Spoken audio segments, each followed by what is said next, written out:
Taking out of space. I don't typically do that. And they no. Center. Yeah. Something like that. Yeah.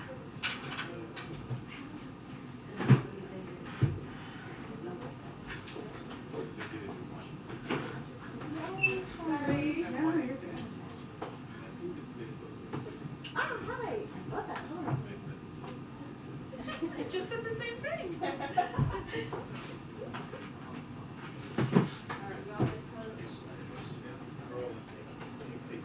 Hi everyone, so this is the dark.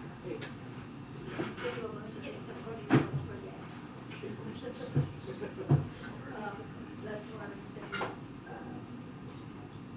I'm just saying when I get home, and also cooking movies. Yeah. Yes. I don't have a computer. I have to change the okay. I'll look at the text. But the couple of people will be with them or she will have yes. Okay, so you five.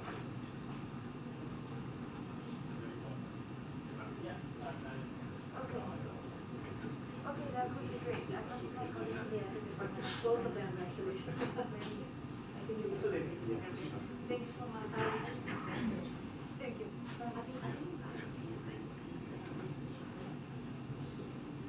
How's it looking? I mean, I'm looking good.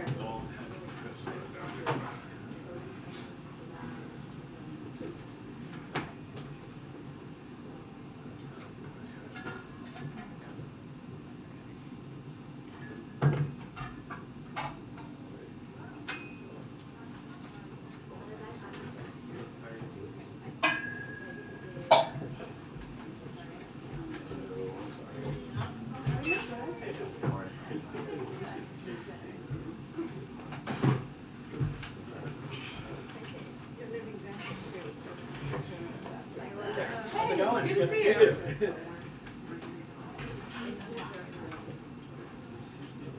So crispy inside.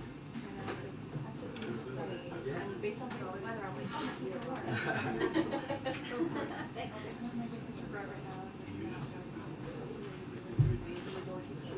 Yeah, yeah.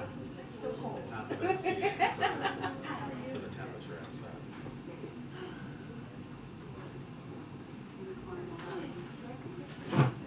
Hey. I could not tell you. No, no, I think it's this one. Can you do this? Yeah, this one. Sorry. And then actually, I guess we were actually supposed to leave Wednesday. Hi, I'm Wilton Blizzard Day. Thank you.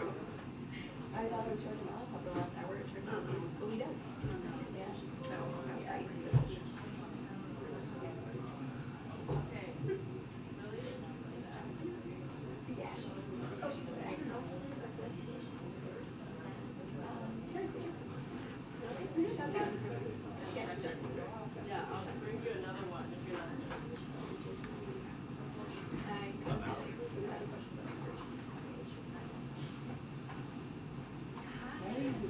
Hey, Tyler. What's up? Sorry.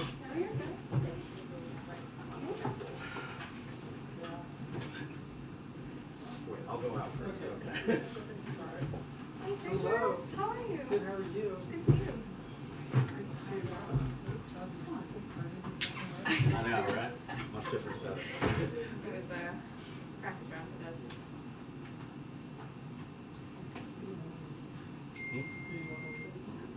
Yeah. You going to Philly? Yeah. Yeah. When are you going? Probably like Thursday morning. Well, depending on the time.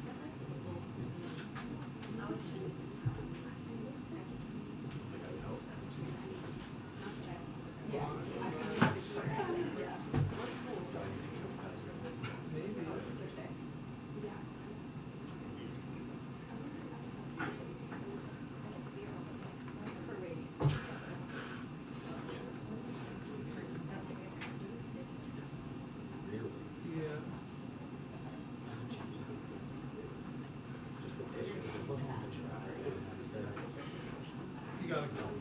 Maybe. Just know exactly Like, this is a big it's trip. gonna go now. Are you in the floor or are you doing your own? No, I'm doing it. I just Oh, want to let's, We can do a little Amtrak Yeah, situation. exactly. Yeah, Hi, I'm good, how are you? Oh, You need to move anywhere, kind of slide in.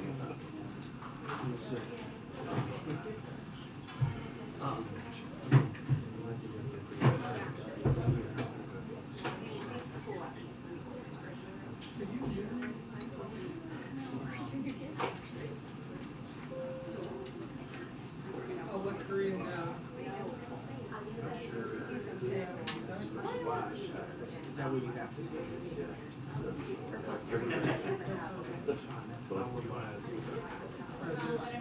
Nino, whatever. Register.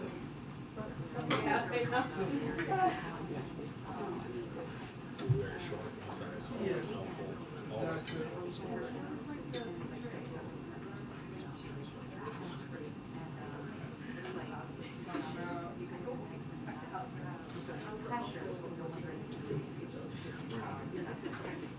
So because of the good one, it was just like, this is a tough one. Yeah. No, yeah, just so, again, it's totally your prerogative. Because it's just like, we're just have to like get some of mine. Yeah. Okay, cool, okay. It's like a necessary. I was there last year on the weekend and it was But we'll leave that in the room. raggedy carpet. Yeah, for next time. Like nobody else is aware to work. It was like an editor, it was like, lawyers had like, it was just like, it was a real. yeah, I guess you just hope. I'm gonna get.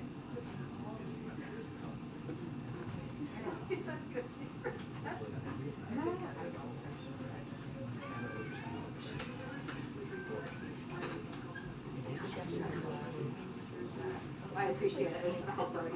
Yeah, well, I've got somebody on deck. Awesome. No, it's fine. Oh, that's right. No, Scott on the phone. Yeah. He was like, I didn't think it was. I would charge. I would charge. Yeah, I asked him about.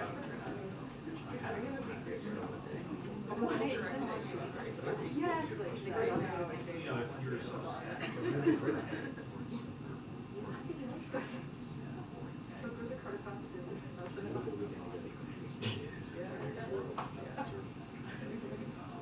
California sounds better. Oh, yeah, because you said that there's basically some that could be trusted. Talking about that you're usually short instruction, basically. Last weekend, he went to a dinner one night, so we just like sided around. No. That was never there. Yeah. In one of the conference rooms. Felt like 2016 all over.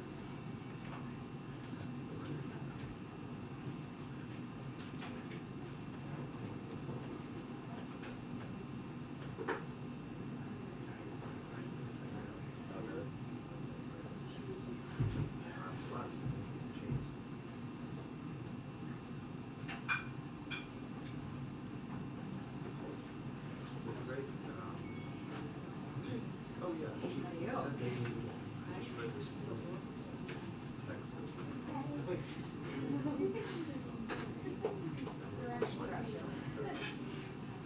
Reception. Claire's told me I left. That's right. Beautiful. And guess what? It really sucked. She was almost the thing. Yes. Even like Gap black t-shirt. Well, if there's a place in the world. Green.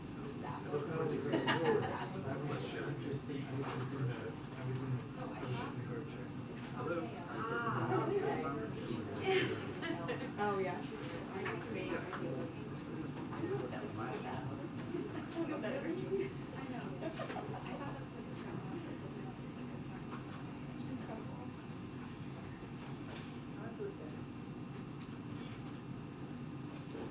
What does that mean?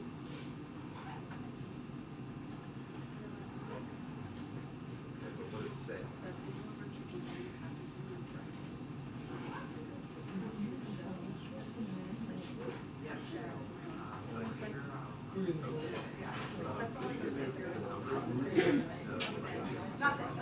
Oh, yeah. It's more rosy.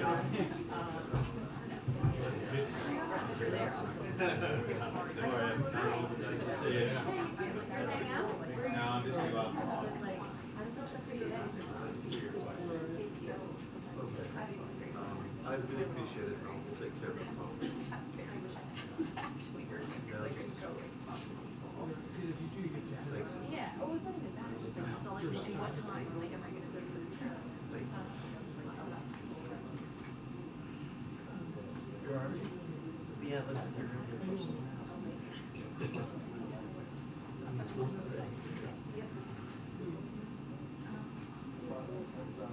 Hey, so I'm in the White House because we're surrounded by colleagues here. You got one passed. I'm so sorry. What I understand is that first and then sometime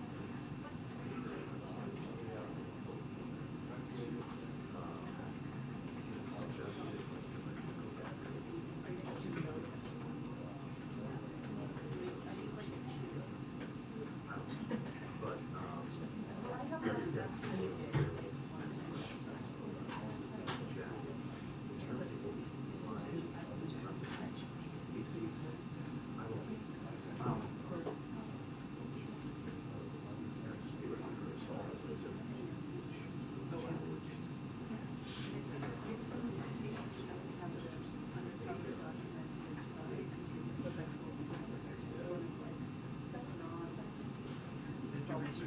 Well, one of my old friends is like,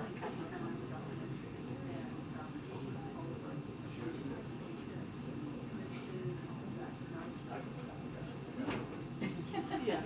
Yeah.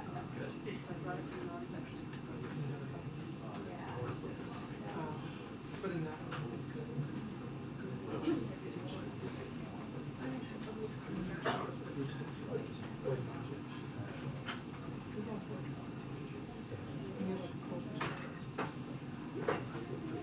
oh, it's 5 minutes. shit here.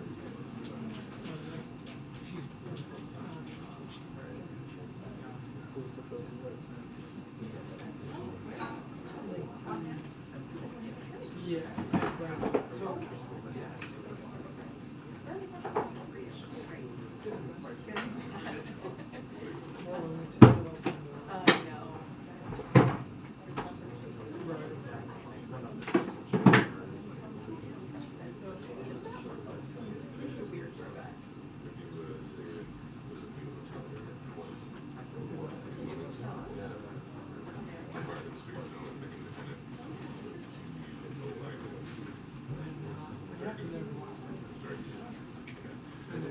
It's very good. It's very good.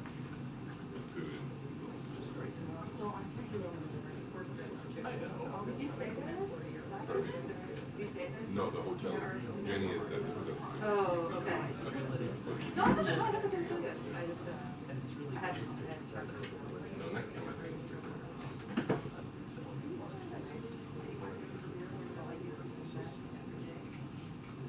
Just visit the pool design.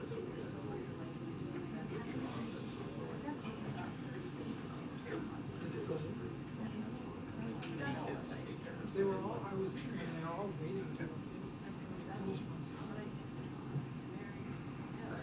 We don't really want to.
Yeah.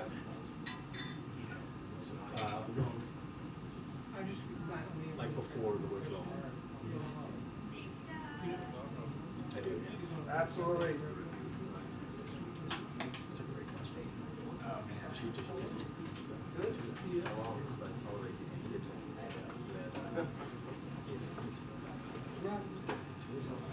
He's been there for a month. Those yours? Oh, yeah.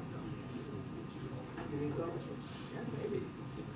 I'll make two. Doug Mills in the draft. It's like another copy of the Constitution. But he's just so mean about it.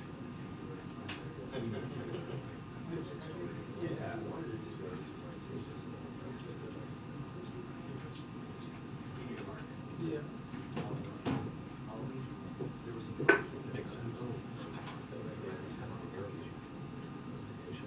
Oh, really?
Press briefing will begin in 2 minutes. The press briefing will begin in 2 minutes. Thank you.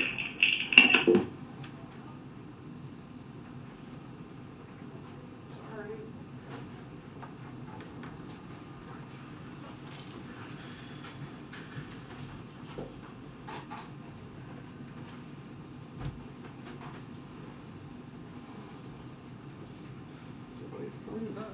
Good, how are you?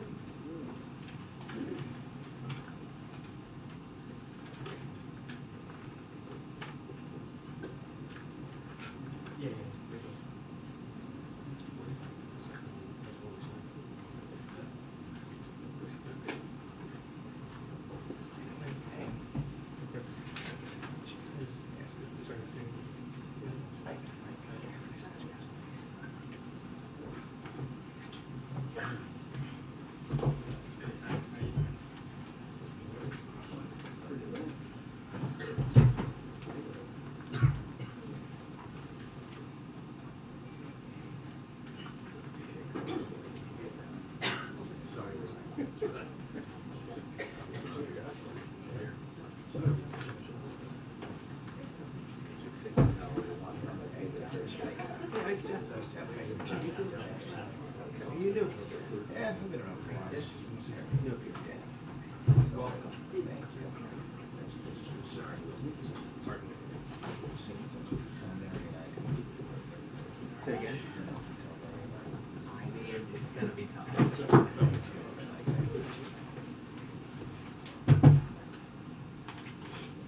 Jeffrey? How are we doing? Yeah, everybody's happy. Is that how it works?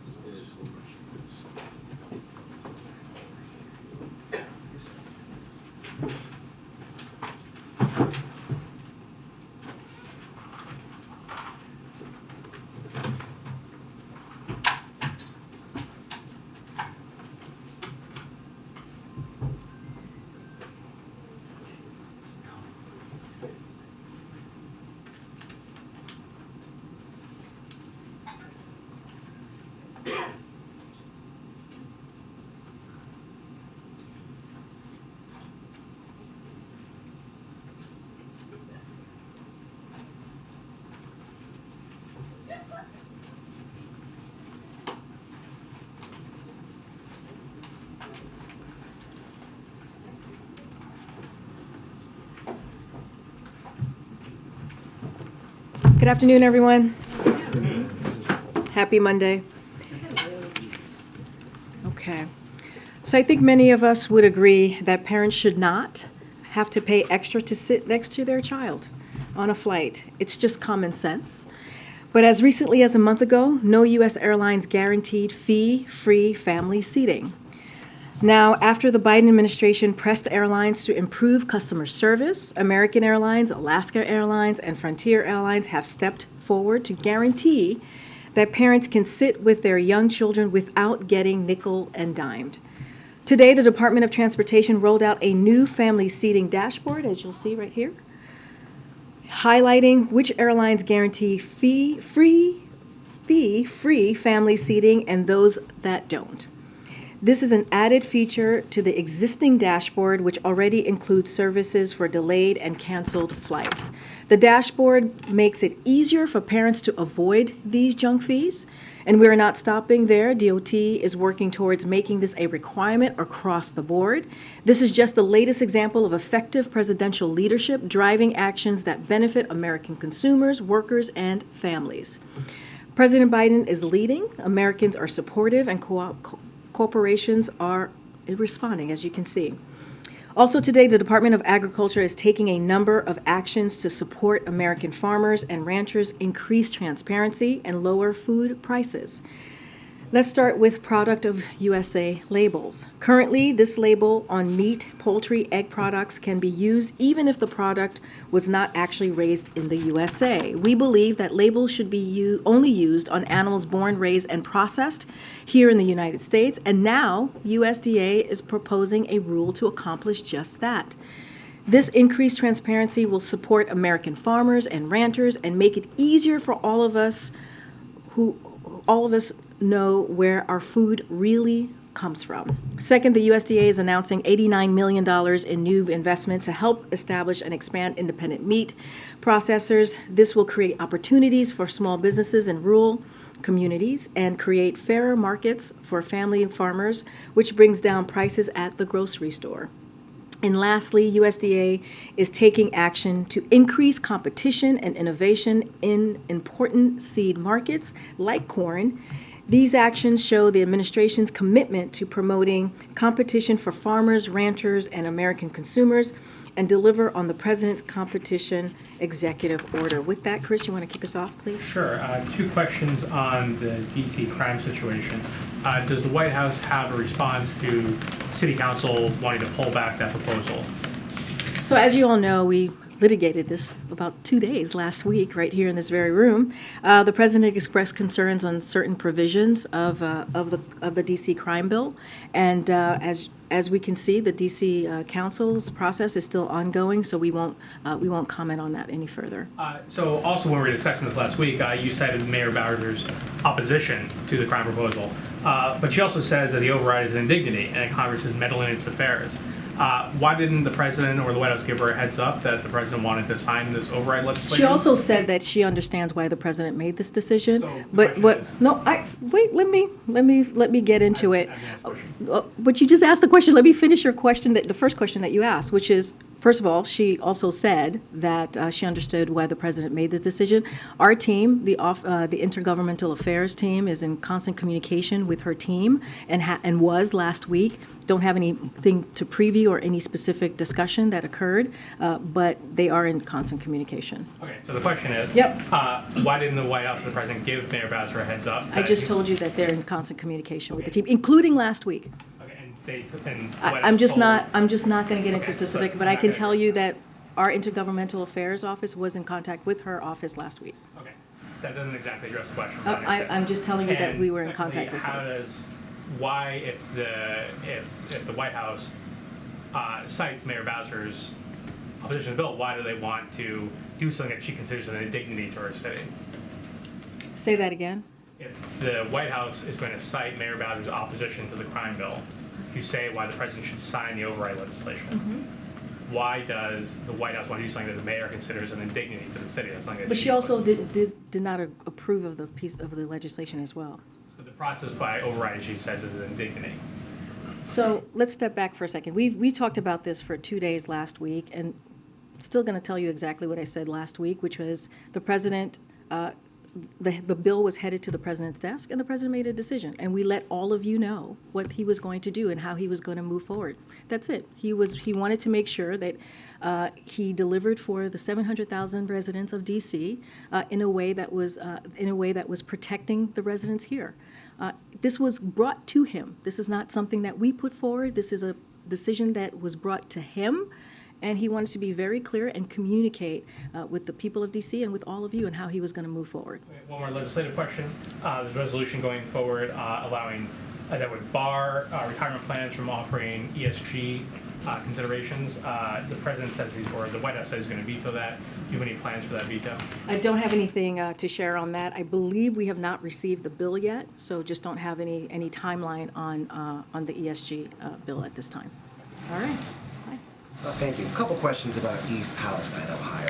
Norfolk Southern, they announced a set of new initiatives they claim will enhance safety, a new power mechanism to help with braking and acceleration, additional devices that can monitor hot bearings. Is the White House satisfied with these reforms? Look, what we're trying to do, and we've been very clear, the EPA administrator has been very clear, Secretary Buttigieg has been very clear. What we're doing is to make sure that the community in East Palestine is made whole again, and we're going to hold Norfolk Suffolk Company accountable. They made this mess, and they need to clean up this mess.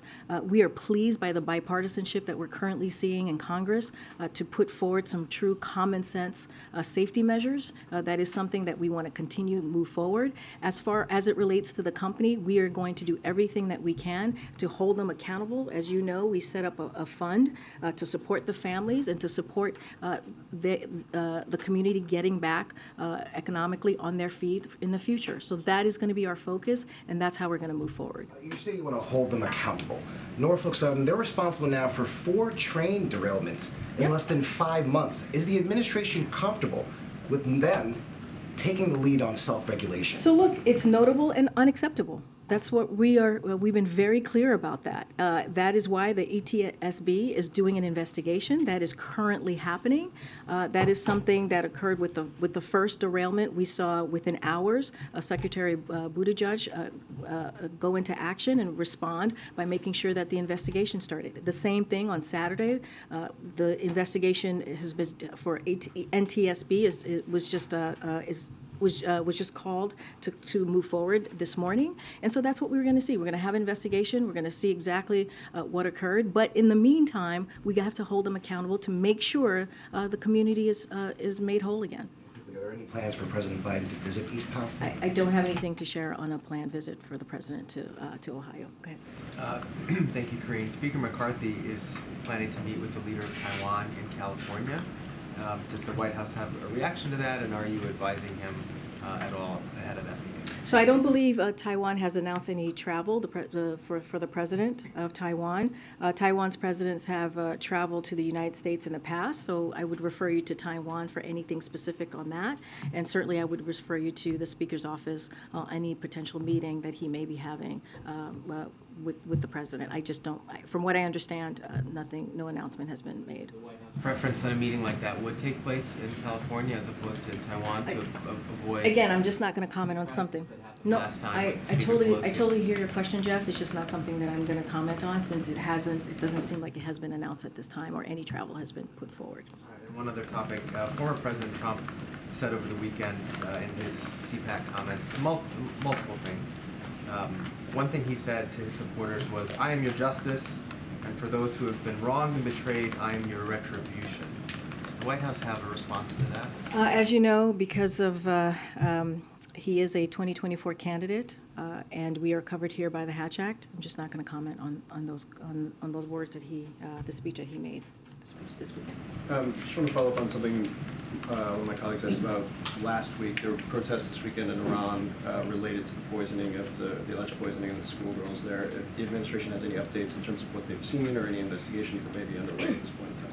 So, as you know, Phil, we are closely following this deeply concerning situation that we're seeing currently in Iran. The continued poisoning of schoolgirls across Iran is unconscionable. There must be a credible, independent investigation and accountability for those responsible. If these poisonings are related to participation in protest, then it is well within mandate of the UN's independent international fact-finding mission on Iran to investigate. Women and girls everywhere have a fundamental right to education. Time and time again, it has been demonstrated that when women and girls receive an education and are able to contribute to their economies, it benefits society as a whole. So the possibility that girls in Iran are being possibly poisoned simply for trying to get an education is shameful and it's unacceptable. And our thoughts remain with the victims and their families. And again, it is unacceptable and unconscionable. And just one more, there were reports over the weekend that there are 2 Ukrainian fighter pilots that are in the United States right now training on simulators. Wondering if we're supposed to read that as the potential for new capabilities the U.S. may send, or kind of what the genesis of that decision-making is? So, look, the President has already spoken to F-16s, as you all know, and nothing has changed.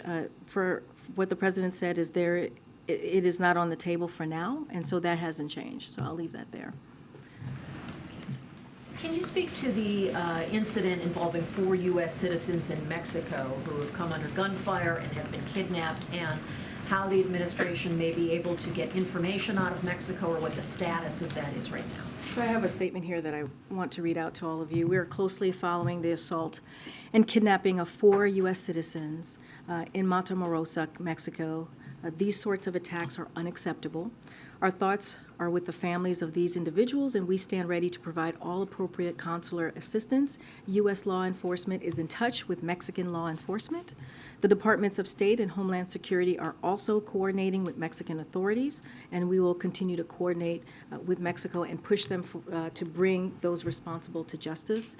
And again, our hearts are with the families. Any early indications as to the circumstances, or any efforts to try to locate these Americans? Don't have anything to share outside of what I just laid out. Clearly, we want to be really careful here. There are privacy concerns, and so I don't want to share too much about the information on how we're moving forward, or even the individuals. We just want to be really mindful on that. But clearly, we're on top of this. Thanks, Karine. Does the President have a meeting scheduled yet for him to sit down with Speaker Kevin McCarthy about budget or the debt? So right now, we don't have a meeting to preview or scheduled right now at this time. I've said this before, our teams, their team, and our team have been in constant communication since the first time that they met, just don't have anything to preview. As you know, the President's going to be putting forward his budget on March 9th, and we have called on Republicans in the House to do the same, to be transparent, to lay out exactly what it is that how they want to move forward with the fiscal year. One of the things that we have heard from them is how they want to continue or want to cut Social Security, Medicare, Medicaid, and ACA. And so we want to see what is it that they want to do. How do they see moving forward in a fiscally responsible way? As we know, the President has been very clear. He's going to continue to fight for Social Security. He's going to continue to fight for Medicare, Medicaid, and ACA. Again, we want to see, we're going to put our budget forward. We want to see what they're going to do. But no timeline on when that Don't have sit-down might take place? No. Could it happen this week? For this week, we don't have anything right now scheduled at this time. And originally, the Treasury Secretary said that she could keep extraordinary measures going through June. Then the CBO later said actually it might be July through September. When does the White House believe that things get critical as it relates to the U.S. debt? We basically follow what the Department of Treasury said. The Secretary said through June, and that's the timeline that we're looking at. We're reporting today that the manufacturing sector is showing signs of weakness. Obviously, manufacturing jobs are a priority for your administration. Are you concerned at all that momentum is slipping there, that could be to do with higher interest rates? Look, we're going to continue to make sure that we deliver on the President's economic policy, economic plan. And having more than 700,000 jobs that have been created under this President shows that commitment. And shows how the President's economic policy is working. Look, that's why this Chips and Science Act is so important. And you've heard over and over from these different manufacturers who are coming back to the U.S., who are building these manufacturers, creating jobs. And so we're going to continue to work closely closely with them and make that a priority. That doesn't stop. I don't have any concerns right now to share with you, but we are, again, close to 800,000 jobs have been created under this administration, manufacturing jobs, and that is a commitment that this president has had to make sure that we're bringing manufacturers back to the U.S. And you said last week you check on the license plate on the beast, whether it says that taxation without representation. Oh my gosh! Any update on that? My homework is not on par today. We have checked in, just haven't gotten an answer on that just yet, and so we are diving in and trying to get an answer to all of you. Go ahead, Steve. Staying on local matters, the D.C. Council chair said today that he thought he had the power to rescind the sending of the bill to the Senate for its review. Was there any communication between the White House and Council Chairman Mendelson's office prior to his press conference? So our team was made aware earlier this morning. As you know, when it comes to how the Senate, the mechanics of the Senate move forward, that's something for the Senate. I encourage you to ask them and how that will work and how that will move forward. But yes, we were given a heads up this morning. The Senate intends to move forward with its vote on the resolution to disapproval. The president still intends to sign it. Is that right? If look again, we've made ourselves very clear. If the bill comes to the president's desk, he will sign it. One other question on this. I don't think you've been asked this directly before, but last week you said that the president viewed what the D.C. Council did as unacceptable. You specifically talked about how the bill would reduce penalties for armed carjacking, and you even mentioned sexual assault. So the question is why the president would still support D.C. statehood if the council is going to pass bills that the president finds unacceptable. Why would the president empower the council to have the power of a state legislature that he couldn't check?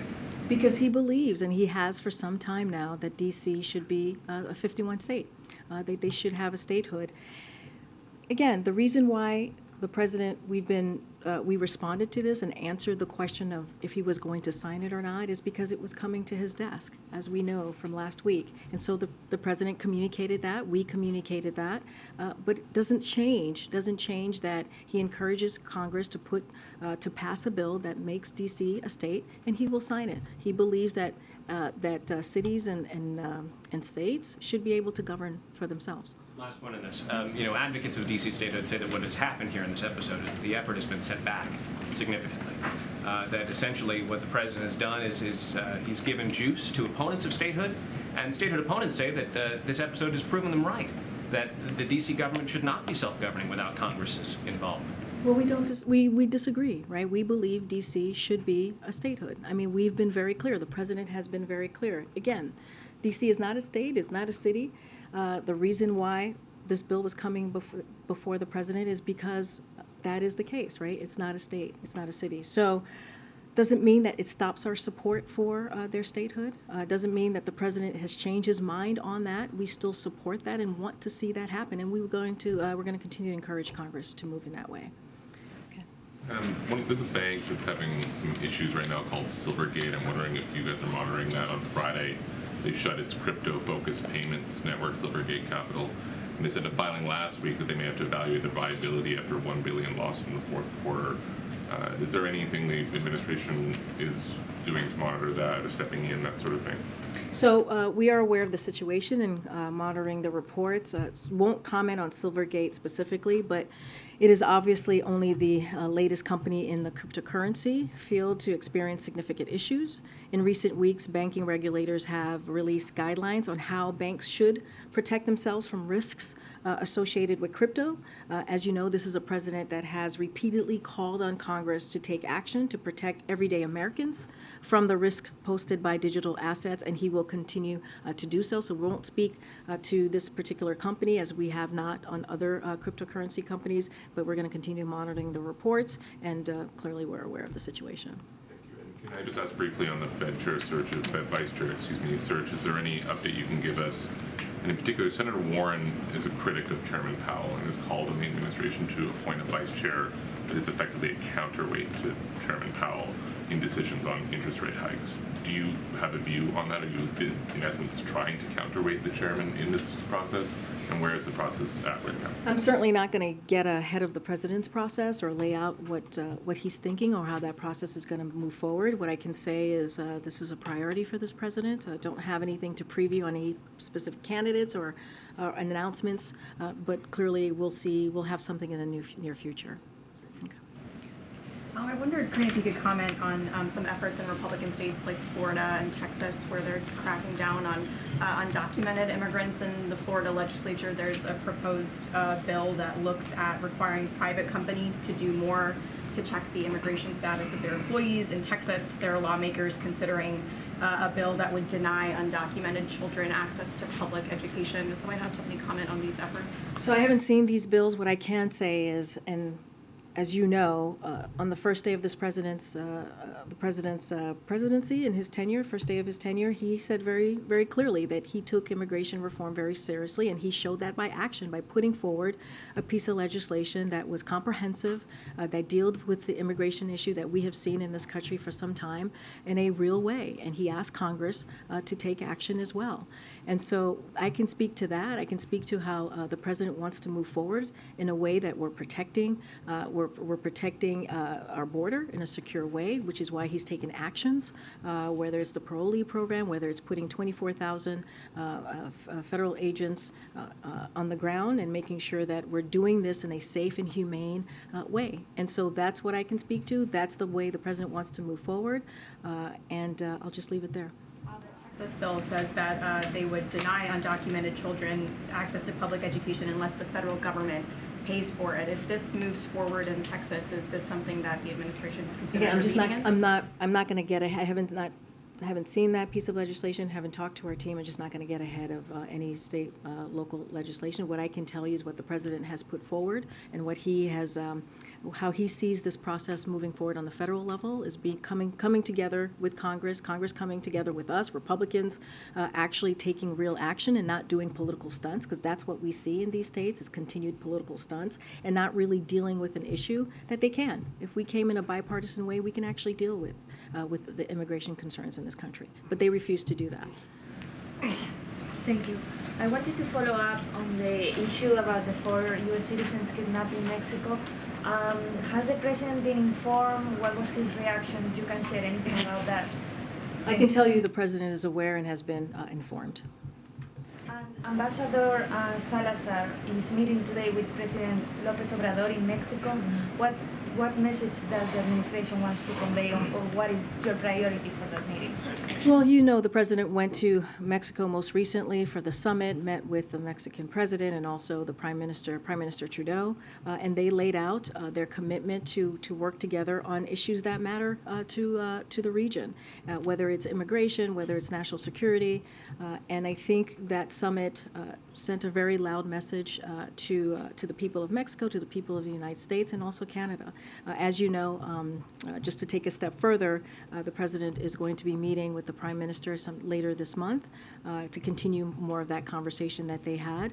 I don't have anything to preview or to lay out about the meeting that Salazar is having with the President of Mexico, but we see Mexico as a close ally, an important partnership that we have in the region, and clearly we want to continue it to grow. Thanks. Looking ahead to next month, April is the end of continuous enrollment for Medicaid. How concerned is the White House about these millions of Americans that could lose health insurance? Well, that is something that is a concern to the White House, which is why we have continued to work to make sure that health care is affordable for Americans. You've seen us do that with Inflation Reduction Act. You've seen us do that with other policies coming out of the administration. We will, clearly you'll see the president's budget on March 9th that will speak to some of this. Don't want to get ahead of what the president's gonna lay out in his fiscal year budget. And so I'll just leave it there. The president has said that his plan on the budget would reduce the deficit by $2 trillion over the next decade. How did the administration land on that number of $2 trillion? And then does that mean that the president does believe the current path of growth in the national debt is hurting the economy? Trying to gauge his concern level around the growth of debt, given that we've heard about that $2 trillion number. So what I'll say is the president understands his fiscal responsibility. He understands how important it is to lower the deficit, which is why he was able to do that the first 2 years by $2.7 trillion. And so by him saying that he's going to do that by $1 trillion over the next 10 years continues to show that commitment. And so that is incredibly important. And we have said, if Republicans want to have a real conversation about how to lower the debt, then he's ready to listen. He's ready to hear what they have to say. That's why we have said we're going to put our budget forward on March 9th, and we're waiting to see what they're going to do. So far, their proposals have been to add $3 trillion to the debt. As you think about them giving a tax break or giveaways to millionaires and the rich and the wealthy, as they talk about wanting to cut Medicare, Social Security, Medicaid, ACA, that's what they're bringing forward. And we're saying, you know what, we're going to protect those really important programs, and we're going to put forward, he's going to put forward a fiscal budget that is going to be responsible. I'll say a little bit more about this week.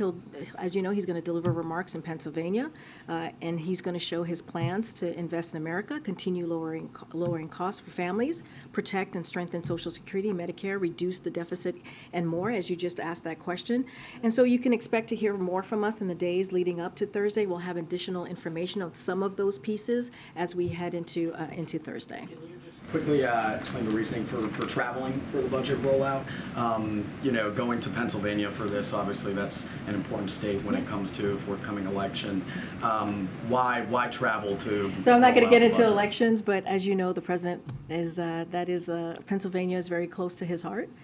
He sees that as his, I don't know, second home, and so we believe when we go out there and travel and do and go to places like Pennsylvania and other states, it's an opportunity for the president to talk directly to the American people. This is important, right? When you think about the fiscal year budget, you think about how the president's going to lay out his plan for the American people. He thinks it's important to do that and make sure that that he talks directly to the people, to American people out there. And that's what you're going to see him do.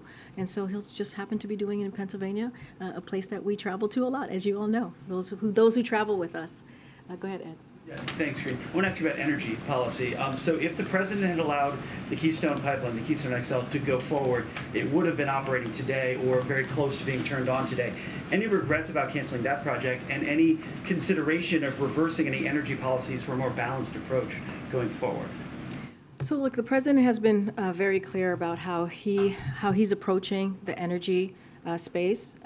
He does it in a way that is responsible. He does it in a way that delivers for the American people. There's nothing new here. The decision that he's made, at the same time, having one of the most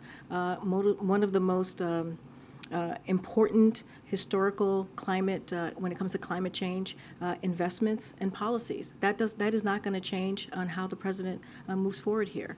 It is when he walked into the administration, he talked about how climate change was one of the important crises that we needed to address, and that's what you've seen from this president the last 2 years. And that's not, his decisions are not going to change that. But even with there was a leaked memo that showed that energy, if we had charged less for certain drilling oil permits or royalties in a part of Alaska, then there would be more energy security. So I'm not going to speak to leaked memos from here. That is not something that I'm going to do. I believe the leaked memos from the Department of Interior that you're speaking to is just not going to do that. I encourage you to reach out to Department of Interior.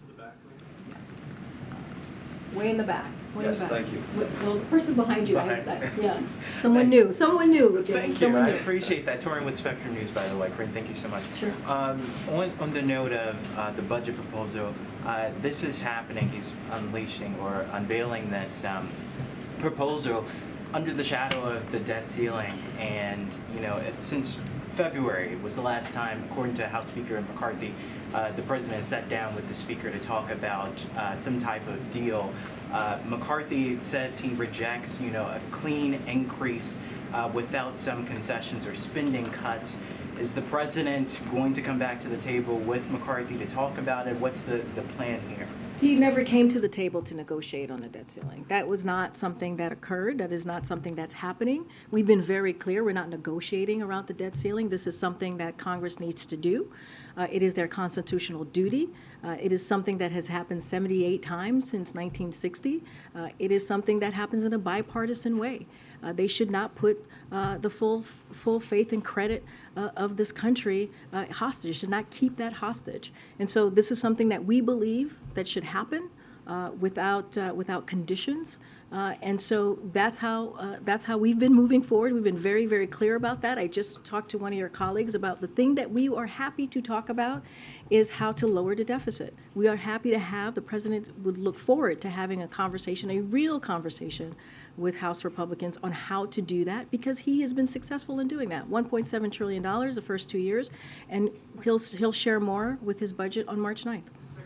Has been sounding the alarm. She says we're about 3 or 4 months away from, true disaster here. Is that not at all concerning that, there can't be some deal? Yeah, and that should be concerning to House Republicans. It should be, because this is something that has been done, again, multiple times over the last several decades. And this is something that is their constitutional duty to do, is to lift the debt ceiling. And it's been done in a bipartisan way. They did it 3 times under the last administration. Go ahead. Wow, James. A group of one. I am just referring to myself. I'm going to take that because I think I'm plenty old. I have 2 questions today. First of all, on the Taiwanese president, how does the White House feel about her proposed visit to the U.S.? What outcomes do you hope to see from it? And will any administration officials be meeting with her? Right now, there is there's no planned travel, so I'm not going to speak to a travel that has not been planned. And as stated earlier, it wouldn't be the first time that a Taiwanese president has traveled to the U.S., but I'm just not going to speak to a travel that has not been locked in yet. He has a second question about the International Women of Courage Awards. You're giving an honorary award to the women and girls of Iran. Who's going to be accepting that on their behalf, and what sort of message does it send if they can't be here, they can't participate? What is the point of doing this? Well, we think it's incredibly important to do this. First of all, one of the reasons that we're doing it here at the White House is we wanted to bring those stories of these incredible women to the White House, to a bigger stage, right? To the biggest stage that we could, and we're doing it right here at the White House, which we think is incredibly important for women around the world, but also women here and young girls here to hear the stories of these incredible individuals. Girls everywhere need to know that there are women who are fighting for them, transforming their communities and building a better world for all of us. And so we think it's critical, we think it's important, we think it needs to be seen, and we are really thrilled to see this on Wednesday. Don't have anything more to share. We'll have more to preview in the next day or 2. Thanks, Karine. Just to circle back on something you said earlier about D.C., you said D.C., it's not a state, it's not a city. What did you mean? Meaning that what I'm trying to say is it's not a statehood, it doesn't have statehood, right? And I've said this before, said it last week, nothing new. I'm not saying anything that's new here. And because it's not a statehood, right, the president had to make a decision. This bill was brought because this bill was about to be taken to his desk. And that's the only reason this is happening. And so, again, the president's going to continue to support D.C. statehood so that we can see it govern for itself. That's what he believes. He believes that cities and states across the country should be able to govern on its own. Can you just give us, I know this was a decision made last week, but obviously affects hundreds of thousands of people here in the district. 700,000 people, yeah. What was was there a policy process around this this decision? When did the president know about it? Did he speak with the mayor himself? Were there any sort of conversations or how did he come to this decision? So I don't have a timeline to lay out for you on the process and how it occurred. I don't have a conversation to preview for you with the mayor. As I mentioned before, our offices here, not just the Intergovernmental Affairs, but other White House offices are in regular touch with the mayor and her office and her staff, but just don't have anything to lay out. But look, the president knew he had to make a decision. He had conversations with his team, and he made that decision. Get in the back. Following up on that, there's another DC Council disapproval resolution that is pending related to non-citizens voting in local elections. Is there an update on the president's position, something more definitive on whether he would sign that bill? So I can tell you, and I was asked this last week, the president does not support allowing non-citizens to vote in federal elections. We've been clear about that from here. As it relates to that particular vote or that particular bill, I don't have any updates from here to share with you on that, and we'll update you as soon as if we have anything, if that changes. Thank you. I have a question about the Willow project in Alaska. What's more important to President Biden, improving energy security or reducing fossil fuels? So, first of all, it doesn't have to be one or the other, right? Well, we can try to be both. In 2019, I guarantee you we're going to end fossil fuel. So this project would just be dead, right? So here's what I can say about that. The president did meet with the Alaska delegation last week at the White House. He always appreciates me speaking and meeting with the full delegation, understand what their concerns are. So I'll leave it there. And when it comes to that specific decision, that's something that the Secretary of Interior is going to make. So I'm not going to get ahead of where she's going to be. But the president has met with the delegation, and I'm just going to leave it there. Okay, and another subject. How worried should Americans be about China spying on them here at home? And what do you mean specifically, Peter? Well, there were the Chinese spy balloons, and now there are these Chinese spy cranes. The Wall Street Journal is comparing them to Trojan horses in use at 80% of U.S. ports. So let me first say that what the American people could be assured of is that this president is going to protect them and making sure that we put our national security first when it comes to anything that they feel could threaten that. And the president has shown that. He's shown that over and over again. So on the cranes, don't have any comment on that specific reporting. I would refer you to the Department of Transportation and the Department of Defense, who've been tasked with Congress to study this particular issue. The National Security Council, in close coordination with the Department of Homeland Security and Department of Defense, Coast Guard, and members of the Intelligence Committee have been actively working to address potential cyber vulnerabilities across the marine transportation system. This includes enhanced coordination across the federal government and engagement with key stakeholders in the maritime industry. And just last month, the administration issued a worldwide maritime port vulnerabilities advisory underscoring the potential threats posed by foreign manufactured port equipment. So again, this is something that the president takes very seriously, and will always take action to make sure we protect our national security. And if this is a Department of Transportation lead, does Secretary Buttigieg have experience with It's not just the Department of Transportation, it's also the Department of Defense. Okay. Thanks, Karine. Has the president had a chance to look at the Parents' Bill of Rights bill that's being proposed by some House Republicans? I can't speak to what the president has reviewed or not reviewed at this time. Okay. All right. Go ahead. Last week, the Department of Justice acknowledged that in 2020, they had used, the FBI had used 702 authorities to illegally spy on a member of Congress.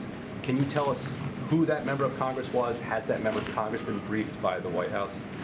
I would refer you to Department of Justice, just not going to speak to that from here. Go ahead. Thanks, Karine. On the budget that's coming out later this week, you've referred to it as fiscal year budget, which it is. It has also been talked about in the last couple months as it relates to the debt ceiling. And we've heard the president in the recent months as well talk about the need to finish the job. Talk about its State of the Union, mentioned that phrase today. Should we view the budget that's coming out, I know you won't get into specifics, but in terms of this fiscal year document, in terms of needing to take on the debt ceiling, or in terms of something much bigger than that, a job that the president wants to finish in the upcoming So when maybe he 6 talks years. about finishing the job, he talks about looking at the first 2 years of his administration and what he's been able to accomplish. You hear the president speak to how he has built an economy or wants to continue to build an economy from the bottom up, middle out. You think about the historic pieces of legislation that he's been able to get done. We were talking about, someone just asked me about the manufacturing jobs. Almost 800 manufacturing jobs have been created under this president. That's because of his policies. You think about the Inflation Reduction Act, which lowers costs on healthcare, lowers costs on energy. It's going to change many people's lives. If you think about insulin and capping that at $35 for our seniors. All of those things are incredibly important, and he wants to build on that. But then if you move forward and you fast forward and you look at just November and what happened during the midterms, the American people were very clear. They want us to come together and continue to deliver for them. They want us to continue to fight for their freedoms. They want us to continue to make sure that we lower cost. And so that's what the president's talking about. He's asking and saying to Congress, come work with us, Republicans. Why don't we come together and work in a bipartisan way so we can finish the job? And that was the message that the president said in front of Congress at the State of the Union, to finish what he started that has been historical and that is going to be transformational for families across the country. Secondly, a month ago, on February 6th, I asked you about TikTok, whether it was a national security risk, and you had noted that there was an ongoing CFIUS review at the time. Just last week, there was some conversation about this as well, and you said that it is a, quote, or you talked about the, quote, potential national security risk. So is CFIUS, just if you could clarify, does the White House believe that TikTok is a potential national security risk, or is that what CFIUS, when that process works itself through, will determine? So there's a CFIUS investigation, so we try not to dive in too much because there is a CFIUS process that's that's ongoing, and we want to let that process go forward. But we have been very clear on our concerns, like with apps like TikTok. I've said that before. You've heard us say that from here. We know certain countries, including China, seek to leverage digital technologies and Americans' data in ways that can present national security risks. And so that has been our statement. That is what we have said for the past several months. But again, it's under CFIUS. The committee is moving forward on looking into this, so we try not to get too far ahead of that. Go ahead. Thank you so much. On the budget, just following up on Zwollen's question, by traveling to Philly, the president is obviously making a big thing out of this budget, but we know that many Americans find it difficult to really understand what he's doing with the economy. It's not very concrete, and a budget is, as you said, like big figures, trillions, billions, and maybe not relatable. So what's his strategy to make it a little more real for, the So, American not going to get ahead of what the president's going to say. He's going to give remarks. He'll lay that out in front of the American people on how he sees the fiscal year moving forward, how he sees the budget for the American people. And he's going to be transparent.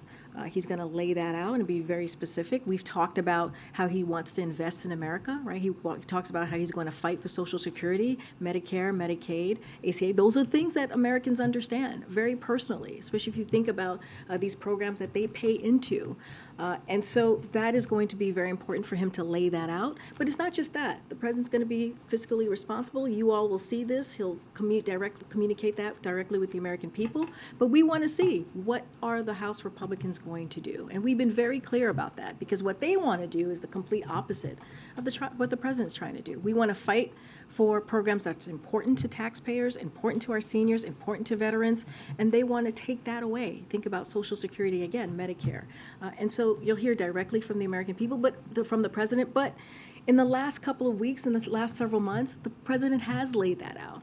You heard it at the State of the Union. He's been very clear on what he believes in, on how he sees the economy growing, and how he's going to continue to fight for Americans. Thanks, Karine. On student loans, the president said last week that he's not confident that the Supreme Court will decide to clear his plan. So I'm checking if you have an update on what the alternative is if his student loan plan is struck down. So look, he's also said we're confident in our legal authority, and I think that matters. And of course, we're not going to know where the Supreme Court is going to ultimately decide on what direction they're going to go. But what you saw from the SG last week was a very strong defense of the president's plan. And right now, the plan that we have before the Supreme Court is the plan that we have for the American people. And we believe that, again, we have the legal authority that the other side does not. It does not have the standing or the merit to really move forward with what they're trying to do. And it is unfortunate. It is unfortunate that you have certain elected officials across the country that are trying to prevent nurses and doctors and teachers from getting this type of benefit. We're talking about 90% of Americans who are part of this program, that are considered for this program, make less than $75,000 a year. 90%. And so it's going to give that extra breathing room, as you hear the president speak to, and we think it's very important, and the president's going to continue to fight, just like you saw the Solicitor General do last week. All right, wow. Go ahead, Courtney. I wanted to ask you about a bill that passed the Senate last week on declassifying the origins of COVID-19. The bill passed by unanimous consent in the Senate. What's the president's position on it? So I was just talking to my colleagues about that. I need to connect with the National Security Council to speak more on that. But yes, that just was a flag for me coming out before I came out. Go ahead, Brian. Thank you very much. King Charles is going to go through a coronation ceremony on May 6th. Foreign countries and foreign governments have been notified about that. Will the president attend? Will President Biden attend King Charles's coronation ceremony? So I don't have anything to. We don't have anything to announce at this time about a travel to the UK or a delegation at this time as well. But I can say that the United States will be represented at King Charles' coronation, and I expect that we'll have more information to share on that soon. If the president doesn't attend, should it be seen as a snub to the monarchy or a snub Not at all. to King Charles? Not at all. Why not? There's going to be U.S. presentation. So just don't have anything to share at this time. Okay. Karine, thanks. There was a report last week about how Ford's F-150 Lightning, their electric EV truck, is contributing to high pollution and deforestation in the Amazon. Does President Biden regret endorsing that truck back in 2021? And has anyone talked to Ford about how they should source aluminum for the frame from a different line? No, do not regret that, and don't have any conversation to read out at this time. Real quick, yeah. I know you're probably going to say Hatch Act is restricting you in this, but is the president annoyed, frustrated with Marianne Williamson for jumping in the race ahead of him? Did he want a clear field to run against the Republican nominee in 2024? Just not tracking that. I mean, if I had a what is it called, a little globe here, crystal ball, then I can tell you. But I imagine 8-ball, whatever. If I can feel her aura, I just don't have anything. I just don't have anything to share on that. Gosh, you guys are making me laugh now. Okay, in the back with the mask. Thank you. With regard to the budget, can you speak to if there's been any argument against pursuing renewed COVID funding within the president's budget, and if so, what happens? Yeah, I'm not going to get ahead of the president's budget at this time. You'll hear directly from him on Thursday. I mentioned how we'll have some parts of his budget that we'll kind of lay out for all of you ahead of Thursday. I'm just not going to get ahead of the president at this time. Okay, go ahead. I wanted to ask you about the protests over the weekend near Atlanta. Dozens of people were arrested protesting the so-called cop city. Is the president aware of this, and is the White House worried about this escalating? Wait, say that again. What was the protest? The protest was, it's a facility, a training facility that's being constructed for police officers. It's called Cop City. It's near a black residential area. The protesters are concerned that this is going to lead to escalation of police militarization. There have been 23 that have been charged with domestic terrorism, but there were 35 people arrested. So the concern is the president aware of this? Is the White House concerned about this escalating? And then I also had a follow-up. The Georgia Attorney General has said that some of the people that have been arrested were from outside of the United States, from Canada, from France, from an international group that were here just to undermine American public safety. So is the White House tracking this, and how worried is the White House about this? No, we have not been, I've not heard any discussions about this protest over the weekend, so we'd have to go back to the team and see where we are, where we're standing, and a response on that. Just, this is the first time I'm hearing about this protest over the weekend, so just would have to come back to you on that. All right, Stephen. Okay, thank you, Karine. I have a Saudi Arabia human rights question for you first, and then I'd like to ask you about Russia sanctions. Regarding Saudi Arabia, there's a 72-year-old U.S. citizen named Saad al-Mahdi who is in prison for a series of tweets he wrote when he was in Florida. He was given a 16-year sentence in October, and you commented on the case then. The Saudi appeal system decided to review the case, and last month decided he needed an extra 3 years in prison, despite the White House condemning the original sentence. His son told me it was a middle finger to President Biden, and that he wants his father to be declared wrongfully detained. There's been some bipartisan reaction to this. Congresswoman Ilhan Omar told me that it's, quote, atrocious and unbecoming for the Biden administration not to declare him wrongfully detained. So does President Biden have a reaction to the new sentence, and is there a reaction to the one? So we have been monitoring the case of Mr. Saad Ibrahim al-Mahdi, as you know. I think I've mentioned this before, not just myself, but my National Security Council colleagues as well. Since we learned of his arrest and have been in regular contact with his family, we have brought up and raised our concerns regarding this case at senior levels at the Saudi government. So that is something that we've been very vocal about and brought up again to government officials. And our belief is exercising the freedom of expression, including through social media, should never be criminalized. I'm not going to get into the process here and how we move forward. That's something that the State Department, as it relates to these types of issues, but we've made ourselves very clear, and we made ourselves clear as well to the Saudi government. It's fair to say President Biden is upset about the new sentence. What I can say is that we have raised our concerns and have spoken to this particular individual a couple of times from this podium. Regarding Russia's sanctions, I'm wondering if you could share the reason why President Biden hasn't sanctioned the Russian billionaires Vladimir Yevtushenkov and Yelena Baturina. How is he handling the conflict of interest there, given his son was a business associate of these two people? And can you confirm that as sitting vice president, he dined with Baturina in Georgetown? I'm just not speaking to anything that's related to his son from here. If you want to ask a question about Hunter Biden specifically, I would refer you to his family.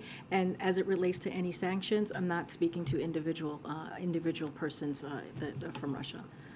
Go ahead. Thank you. I want to ask you about COVID origins. I understand that administration is trying to get to the bottom of this.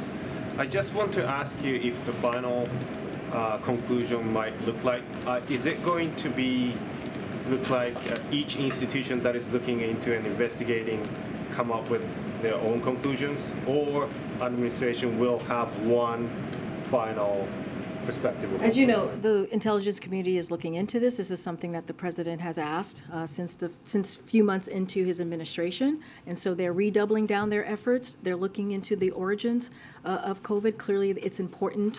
He believes it's important to get to the bottom of this, especially as we look ahead to the future and trying to prevent any future pandemics. I'm just not going to get ahead of the intelligence community. They're working through this, and I'll just leave it there. All right, thanks everybody. I'll see you tomorrow. Thank you.